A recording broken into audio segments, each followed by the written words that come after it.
Bonjour à tous, on se retrouve pour un nouvel épisode de Kowloon Generic Romance qui redevient un petit peu intéressant, qui continue à poser pas mal de questions sur l'univers et sur les personnages, et qui se termine sur une menace de mort particulièrement sévère. Donc dans cet épisode, on a du coup Yaomé qui revient de Hong Kong où elle avait été mener sa petite enquête et où elle explique effectivement à Reiko que bah voilà, pour tout le monde, la ville, ça fait 3 ans qu'elle a été détruite. euh, voilà, qu'elle ne sait pas trop quoi lui dire, à part que, bah, a priori, ce que dit, comment il s'appelle? Ce que dit Gwen semble particulièrement vrai, en fait. Et en fait, alors qu'elle s'apprête à mentionner un détail qu'elle a remarqué par le passé, c'est-à-dire notamment le temps estival qui est toujours là à Kowloon, tenter un petit peu de prouver que Kujirai existe réellement, elle va décider de boire un café glacé qu'elle a commandé avec Reiko, même si Reiko lui dit non mais je comprends, manger des trucs dont t'es pas vraiment sûr si ça existe, ça peut être un petit peu terrifiant. Et même si Gwen lui dit qu'elle devrait vraiment pas faire ça pour son propre bien, en fait, bah sa fierté, en fait, va avoir plus d'importance que la vérité. Elle va avaler ce café glacé et elle va complètement oublier ce qu'elle était venue faire ici. Elle va complètement oublier les anomalies qu'elle a remarquées. Et en fait, globalement, toute la situation à Kowloon, en fait. Donc, ce qui a l'air quand même de suggérer qu'effectivement, la nourriture de Kowloon, quoi que ce soit, puisqu'on apprendra un peu plus tard que, visiblement, il y a pas mal de choses qui ont été laissées dans les ruines de Kowloon suite au départ des habitants. Notamment probablement de là que Yaomé tient tous les tissus qu'elle fabrique. Mais du coup, il y a quelque chose visiblement dans la nourriture, dans les boissons, qui n'est pas très très sain. Je me souviens, je sais plus si c'était Gwen, si c'était Kudo, je ne sais plus lequel des deux, qui leur avait dit de faire attention aux trucs qui pouvaient sortir des canalisations, parce qu'on savait pas très très bien ce que c'était. Jusqu'à quel point ça influence, c'est encore très très compliqué à voir, mais voilà, Yaomé est totalement hors catégorie là-dessus. Elle va d'ailleurs avoir envoyer un petit message à Yulong, et en fait, lui aussi va se rendre compte, bah voilà, qu'elle a totalement été réabsorbée en fait par la ville, et que ça peut arriver un peu n'importe comment. Lui, sa théorie, ça va être globalement que les gens qui sont capables d'entrer en résonance avec Kowloon sont des gens qui sont restés piégés dans le passé. Autant vous dire que moi, Kowloon, ce serait directement un aller simple, quoi. J'en ressortirai jamais. Puisque du coup, on a Kudo, qui est encore complètement obsédé par la mort de Reiko. On a Miyuki, qui visiblement semble complètement obsédé par bah, sa vengeance par rapport à son père, et ouais, à une certaine forme de souvenir autour de Kowloon, visiblement, que c'est quand même lui qui l'a détruit, donc ça a quand même une certaine importance.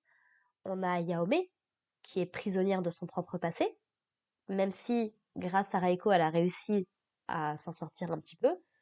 C'est un peu comme la dépression, quoi. Malheureusement, il peut y avoir des périodes où ça va mieux.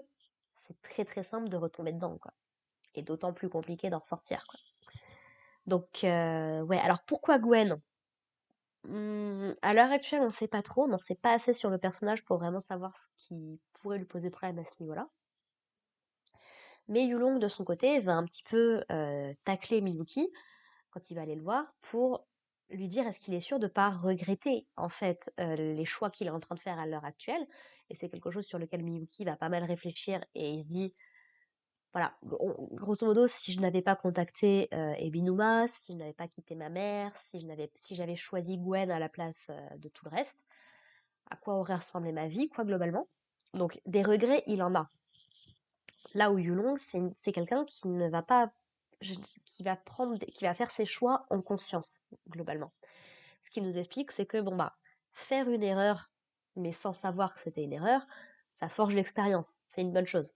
Par contre, faire un choix qu'on sait être mauvais, là, ça s'appelle une faute, ça s'appelle être un idiot, quoi, globalement. Et c'est clairement ce que fait Miyuki. qui, mine de rien, se laisse petit à petit happer par la ville également, puisque alors qu'il est en train justement de marcher, après avoir un petit peu échappé à Gwen, puisqu'ils vont se recroiser un petit peu, mais Miyuki refuse catégoriquement de discuter avec Gwen, malgré toutes les tentatives de Gwen. Il va visiblement être capable de retrouver l'ancien cabinet du docteur Wong, qui visiblement le connaît depuis très très longtemps. Et voilà, il va choisir, quand Yulong l'appelle, de changer de direction, mais ouais, Miyuki, on sent qu'il est extrêmement conflictué, en conflit avec lui-même aussi, quoi. Donc, c'est un personnage très intéressant. Mais ça pose du coup pas mal de questions, puisque Yulong lui demande s'il regrette pas en fait d'avoir intégré la famille Ebinuma. Et nous, basiquement, ce qu'on sait pour l'instant de Miyuki, c'est qu'il y a des rumeurs selon lesquelles il serait un fils illégitime de l'actuel président de la société, de la compagnie, qui visiblement a pas l'air d'être un gars super sympathique, ne serait-ce qu'avec Miyuki et en général, on en reparlera. Euh, donc visiblement, en tout cas, il avait une mère. Est-ce qu'elle est morte? Est-ce qu'elle est toujours en vie? On le précise pas dans cet épisode-là, mais on voit Miyuki plus jeune, entouré de Yulong, avec lequel il a grandi a priori, et du docteur Wong. On sait que c'est au moins un intersexe ou un hermaphrodite, puisqu'il a des parties masculines et féminines. Et voilà, visiblement, il a choisi d'intégrer la société, ça lui est visiblement pas mal retombé dessus.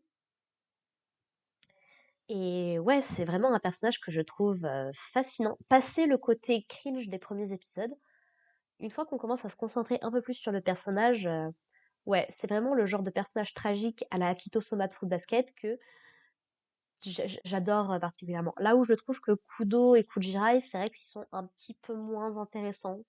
C'est, je comprends la douleur de Kudo, mais c'est vrai que ça reste assez en surface, je trouve. Très rapidement, on comprend où va le personnage. Miyuki, il y a encore pas mal de choses, pas mal de thèmes à aborder avec le personnage, que j'attends de voir comment la série va continuer à développer tout ça. Et du coup, le reste de l'épisode va se concentrer sur le personnage de Shaoe. Alors, la dernière fois, j'ai dit que c'était une version adulte de la Shaobe qu'on connaissait. Probablement et probablement pas. C'est peut-être un peu plus compliqué que ça. Puisque donc visiblement, ce Shaoe est un Dob. Là où, pour tout ce qu'on en sait, la Shaoe qu'on connaît de Kowloon est une jeune fille, pas une jeune femme. À moins justement qu'elle cache sa vraie nature. On a bien Miyuki, donc why not? Ce qui pourrait potentiellement aller dans un délire transgenre ou autre, ou transsexuel, sait-on jamais. Allez, c'est partons loin. Mais j'aime beaucoup puisque Kujirai elle tique vaguement. Mais Yaobe lui dit non, c'est un prénom qui est assez courant, t'inquiète pas, te prends pas la tête. Ils se ressemblent comme deux gouttes d'eau, mais il n'y a pas de problème, t'inquiète. Parce que voilà, donc Shao explique que bah il a vécu à Kowloon par le passé, et c'est pour ça du coup qu'il trouve qu'il y a des trucs assez ressemblants. Ce qu'il nous explique plus particulièrement, c'est que il y a une espèce de unbalance. Comment je pourrais traduire ça? Il y a un manque d'équilibre dans la simulation, on va appeler ça comme ça, de Kowloon, potentiellement gérée par Generic Terra, puisque il y a certains éléments qui sont détaillés à l'extrême, et il y a des éléments qui malheureusement ne matchent pas du tout. Shao il nous explique également que bah, il a connu la Kujirai d'origine, et il aime bien tout le style un peu loli, un peu froufrou, un peu lolita gothique, ce genre de choses. Donc franchement, on est vraiment à ça de confirmer, quoi. Il y a juste cette petite question du sexe qui reste encore à déterminer, quoi. Mais voilà, donc il nous explique que, bah, enfin, il s'explique à lui-même globalement qu'il a connu la Kujirai d'origine et qu'elle diffère énormément de la Kujirai qui vit à Kowloon actuellement. Et ça, on l'avait déjà remarqué. Et Kudo aussi, c'est quelque chose qui va particulièrement remarquer dans cet épisode-là, enfin, qui remarque depuis le début. C'est pour ça qu'il a envie de s'attacher à cette nouvelle Kujirai, mais il est toujours prisonnier de la Kujirai d'avant. Donc, il y a une petite scène où, encore une fois, on les met en parallèle, où en gros, il a apporté du café avec du sucre, mais c'était quelque chose c'est quelque chose que notre Kujirai n'apprécie pas des masses, mais que l'autre aurait gardé.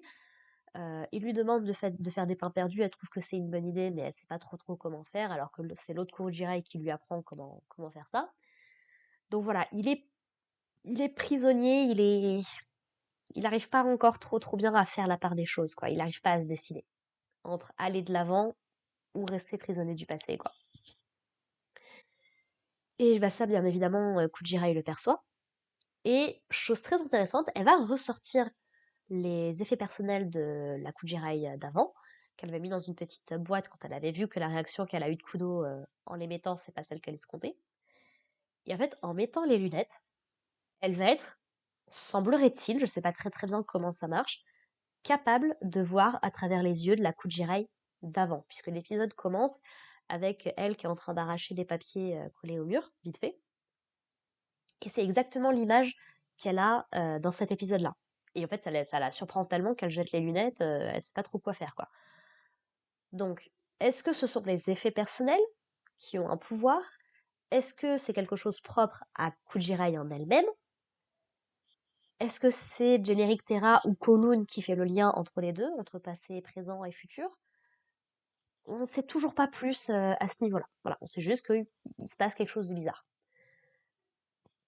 D'ailleurs, on en apprend un tout petit peu plus sur la Reiko d'avant, puisque elle nous explique que par le passé, ça la dérangeait pas de commencer des deuxièmes tomes, par exemple, puisqu'on se souvient qu'elle avait commencé une série de bouquins, mais elle n'avait pas voulu lire la suite, puisque elle se disait qu'elle n'aurait pas de suite à sa propre histoire. Et elle s'apprête à nous dire quelque chose par rapport aux souvenirs, que par le passé, les souvenirs pour elle, ça représentait.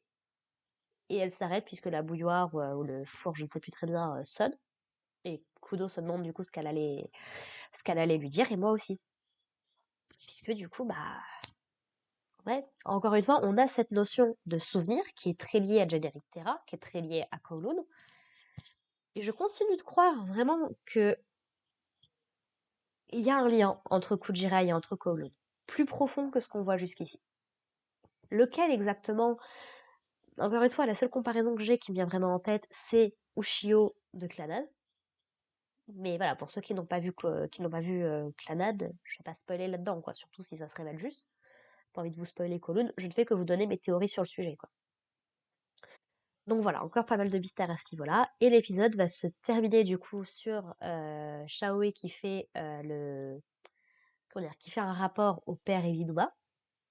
Et on sent que lui aussi, il est en conflit, quoi. On lui demande, en fait, on lui demande, le mec lui demande pour vérifier la théorie des génériques par rapport à Reiko, que bon, comme elle, a priori, c'est un sujet suffisamment important pour être gardé. Le père Ebinuba, il lui dit, bah, trouve un autre générique, fais-le sortir de la ville pour voir ce qui se passe, en fait, quoi, concrètement. Et lui, ça le met un peu en conflit parce que bah, même si ce sont des copies ou des versions alternatives ou quoi que ce soit, bah, ils ont quand même un peu leur vie, ça reste quand même des personnes qui apparaissent tout à fait humains et autres. Mais il lui dit, je m'en fous, tu me fais ça, merci. Donc voilà, on sent qu'il est en conflit et il va se faire choper par Yulong, qui a très rapidement compris le délire, que c'est un espion pour le père Ebiduba, qu'il essaye d'avoir des informations que son fils potentiellement ne lui donne pas. Et il lui dit, bah écoute, passe de mon côté, passe dans mon équipe, je te protégerai du père Ibinuma, je te paierai plus. Et il a l'air de pas trop savoir quoi faire, Shaoe.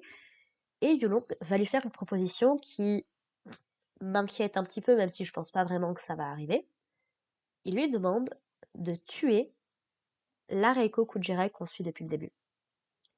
Et au niveau scientifique, je comprends totalement la démarche. Puisque la Kujirai d'avant est décédée, bah, qu'est-ce qui se passe si celle qui a été recréée par Kowloon ici, bah, meurt? Qu'est-ce qui se passe? C'est moi aussi. En vrai, j'ai très envie de tester, rien que pour savoir. Mais est-ce qu'on est sûr que ça va marcher, que c'est une bonne chose ou autre? C'est moyen, quoi.